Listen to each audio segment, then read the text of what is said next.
Welcome back to Unmasking Crimes. Today's story involves a very twisted historical figure that took baths with her victim's blood to stay younger. We're talking about vampirism, that gothic fantasy we've all secretly indulged in at some point.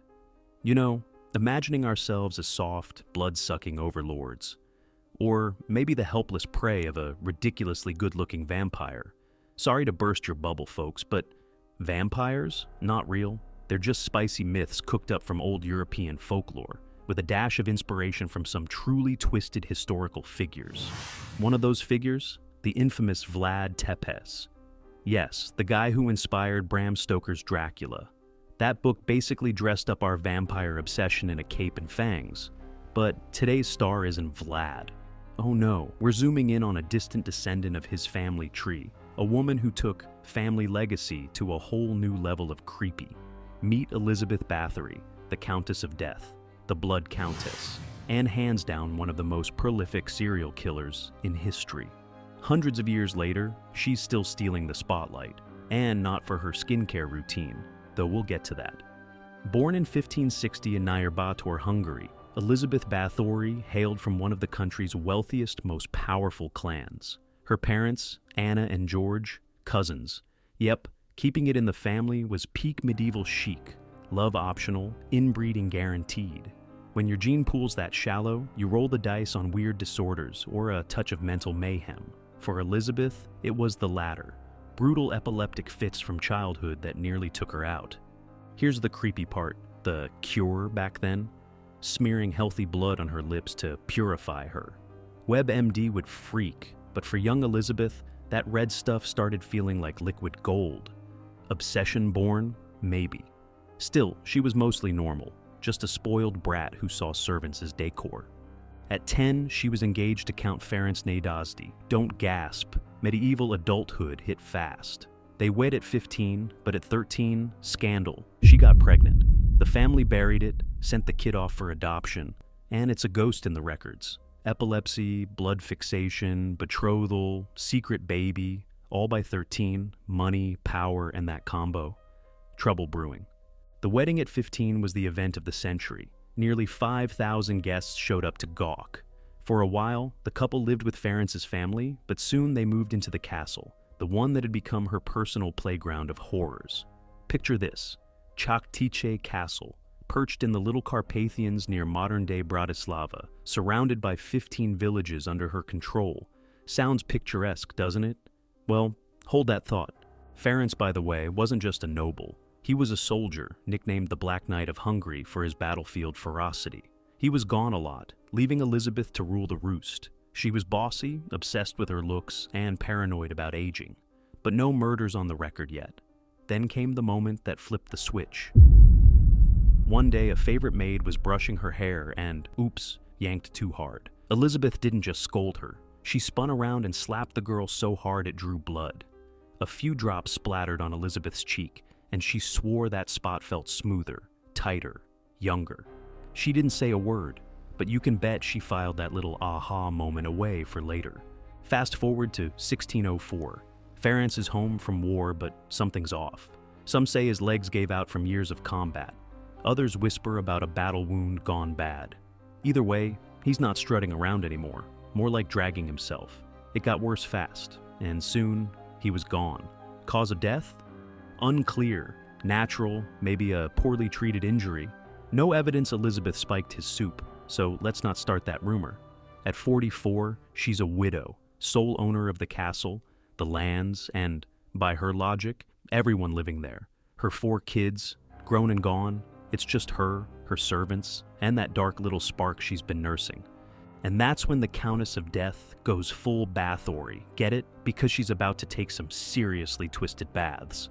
With her husband out of the picture, she unleashes her blood and youth obsession like a medieval beauty influencer gone rogue.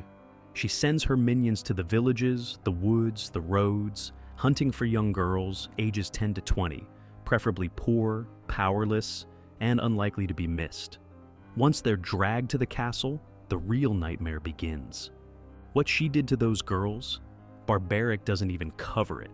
She tortured them in every way imaginable. Scissors were her go-to, snipping away like a deranged crafter. knives under fingernails, burns, beatings until they stopped moving, smearing them with honey for bugs to feast on, locking them in the tiny boxes. It's a horror buffet. And the blood? Oh, she didn't waste a drop. This wasn't just cruelty, it was her twisted fountain of youth. The Blood Countess was born, and she was just getting started. So, where does the myth end and the reality begin? We know Elisabeth Bathory messed around with her victim's blood. Hard to argue with that. But the idea of her lounging in bathtubs overflowing with the stuff, like some medieval spa day gone wrong, that's up for debate. Some scholars I've dug into say it's pure legend, exaggerated gossip turned into campfire tales. Others argue she's a total victim, framed by jealous rivals. Then there's the majority. They double down, piling on even wilder atrocities, painting her as a power-drunk lunatic who saw people as disposable toys. Me, I'll let the evidence speak, soon.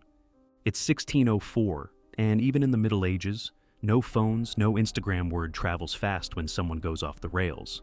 At first, Elisabeth targets the poorest girls. Easy pickings, no one to miss them. But when the supply runs dry, she levels up, snagging slightly richer ones.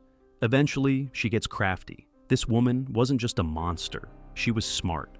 Fluent in 6 languages, sharp as a tack, she starts inviting minor noble girls to the castle. The pitch: come learn etiquette, languages, how to be a proper lady. What they didn't know, it's a one-way ticket. Rumors spread like wildfire. Villages buzz with tales of a blood-obsessed countess, vanishing girls, and creepy hooded figures stalking the night. Imagine living there, checking over your shoulder for Bathory's goons. By 1605, a local Lutheran pastor catches wind and starts poking around. Investigating a noble back then? Not exactly a cakewalk. It takes 5 years, until 1610, for anything official to kick off. 5 years! That's half a decade of Elisabeth running wild. Over 600 young girls? Yep, she only went for the young ones. So, how'd they catch her? Here's where it gets juicy. In 1610, King Matthias II, fresh on the throne, hears the whispers and decides this is too big to ignore. He taps Elisabeth's cousin, Georgi III, to check it out. Fun fact, Georgi hated her guts. Family drama, economic rivalry, her charming personality? Take your pick. She's got money, land, but no army, 0 defenses. Georgi strolls up to Choktichi Castle with his posse, no resistance. The gates swing open, and bam. There's the courtyard, littered with girls. Some dead, some bleeding out. Inside the castle, 2 versions. One says he caught Elisabeth mid-bath, scrubbing away in a tub of blood. Very Hollywood. The other, which I buy, is he found her killing some poor woman. Either way, game over. She's arrested, along with her castle crew. The charges: witchcraft, Satanism, murder, kidnapping, probably jaywalking too, if they could have swung it. Elisabeth pleads not guilty, naturally. Her staff? Most crack under torture, not the most reliable confessions. One butler swears it's all true, likely to save his own skin, literally. Then there's the kicker. 300 statements from girls who escaped, dodged capture, or knew someone who vanished inside those walls. Her minions? Executed in brutal ways. Think medieval justice on steroids. But the Countess? Hungary had a pesky law. Nobles couldn't be tried. So, Georgi gets creative. He walls her up in her own castle. Windows bricked, doors sealed, just a tiny slot for food. Someone checks in now and then to make sure she's still kicking. Picture this. The woman who owned everything, reduced to a prisoner in her own creepy mansion. 4 years she lasts like that. On August 21st, 1614, she tells a guard her hands feel cold. He shrugs it off, rude. And hours later, she's dead on the floor. Exit Elisabeth Bathory, one of history's deadliest killers. Or maybe not. There's a flip side. That trial, documented, sure, but Georgi despised her. And King Matthias? He swooped in, confiscating her lands and loot. Convenient, right? Some say she was a scapegoat, a pawn in a power grab. Me, with 300 witnesses and a mountain of evidence, I'm leaning toward guilty. Were there 600 victims? Iranura? Did she bathe in blood or just dabble? That's where the magic creeps in. We want her to be this cinematic villain. It's juicier, but that she killed, tortured, and loved it, especially targeting young girls out of envy or some warped fantasy. That's real enough for me. And there you have it, Unmasking Crimes fans. Don't forget to leave a like and subscribe for more short crime stories. Stay curious, stay safe, and if a 17th century noblewoman invites you for a bath, maybe just say no. See you in the next Unmasking.